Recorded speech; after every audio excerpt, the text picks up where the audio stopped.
Good morning to all dear my friends.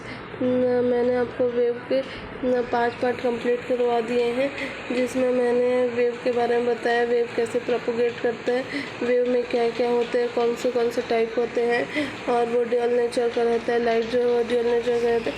ये सब चीज़ मैंने आपको बता चुके हैं। अब आज मैं आपको वेव की स्पीड के बारे में, जो लाइट की स्पीड है उसके बारे में बता चुकी।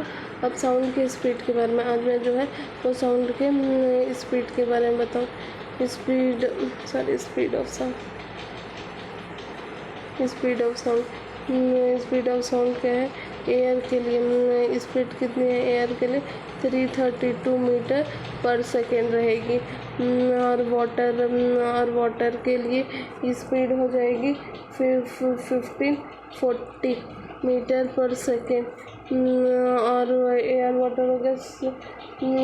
अब सॉलिड के लिए या ग्लास के लिए जो भी लिख सकते, सॉलिड के लिए लिखो या ग्लास के लिए लिखो, एक ही मतलब होगा। तो 5170 मीटर पर सेकेंड। तो ये कितना होगा, अप्रॉक्स हो जाएगा 1.5 किलोमीटर पर सेकेंड। और ये कितना अप्रॉक्स हो जाएगा, अप्रॉक्स किलोमीटर पर सेकेंड।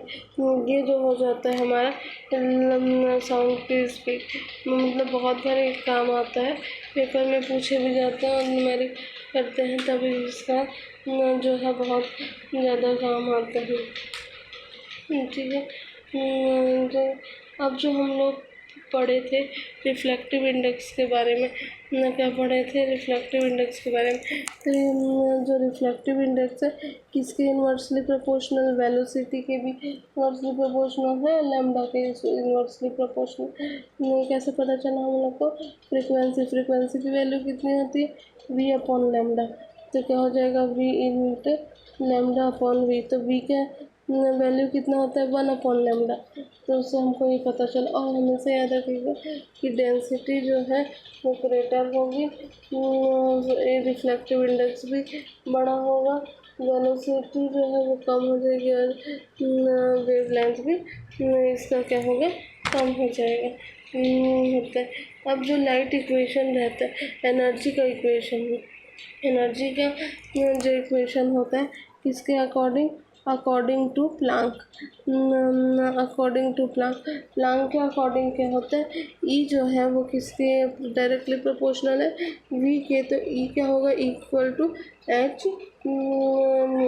न्यू के इक्वल होता है, न्यू हो जाता है। और अब किसके अकॉर्डिंग देंगे, आइंस्टीन के अकॉर्डिंग। क्या हो जाएगा, ई इक्वल टू MC²।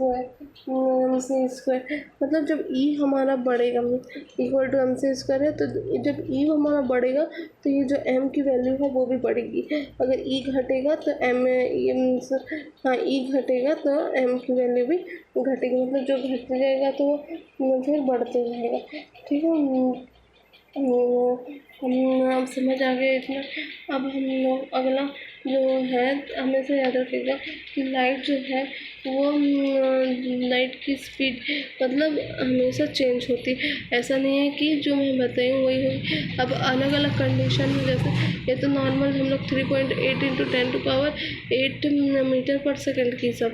अब हम लोग लाइट की स्पीड तो उतनी ही रहेगी, लेकिन जैसे हम लोग कोई दूसरे ऑब्जेक्ट के लिए ले लिए, जैसे एयर के लिए अलग होता है, वाटर के लिए अलग होता है, ग्लास। तो हर ऑब्जेक्ट के लिए वो ना जो लाइट की स्पीड रहती है वो कम ज़्यादा होती रहती है। वैसे ही साउंड का भी है, सब के लिए अलग अलग है।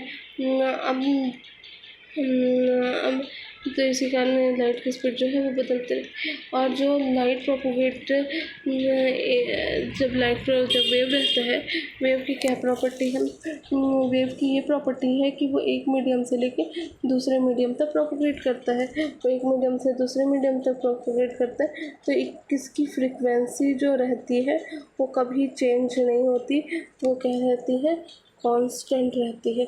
इसकी फ्रिक्वेंसी जो है वो कभी चेंज नहीं होती, इसकी फ्रिक्वेंसी हमेशा कैसी रहेगी, कांस्टेंट रहेगी। अब मैकेनिकल में V equal to √E upon D. E के है इलास्टिसिटी, डी के है डेंसिटी। ठीक है।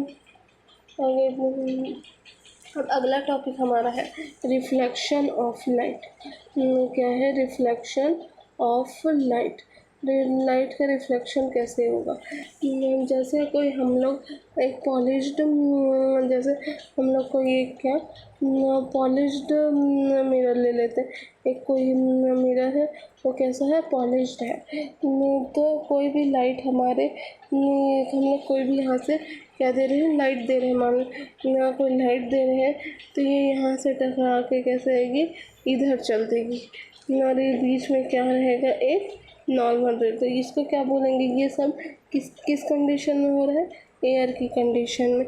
मतलब जब हमारे पास जो है एयर जो है वो प्रेजेंट रहेगा, तभी इसके कंडीशन में ये रहेगा।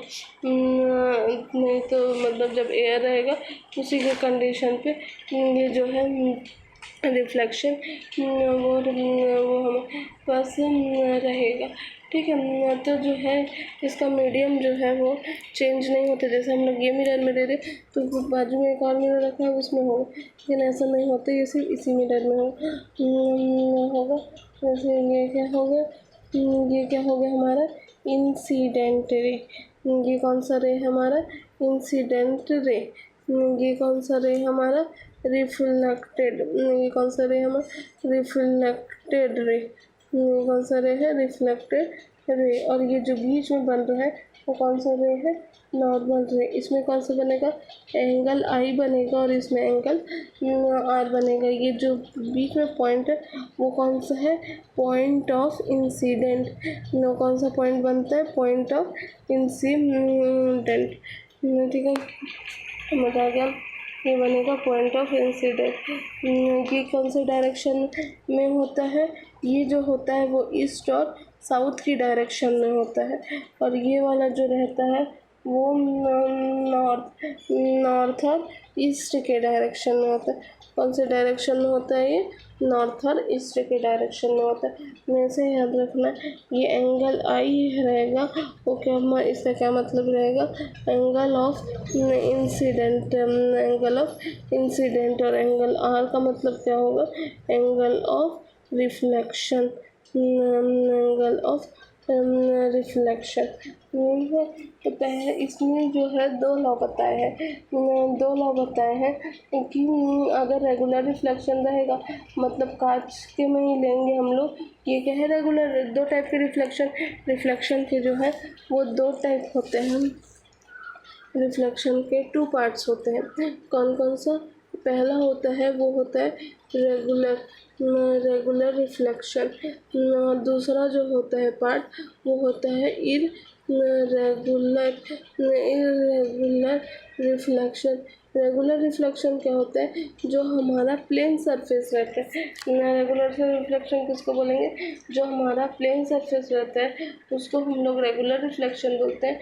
और जो पहाड़ रहेगा, पहाड़ वहाड़ रहते हैं, वो सब रिफ्लेक्शन को क्या बोलते हैं हम लोग?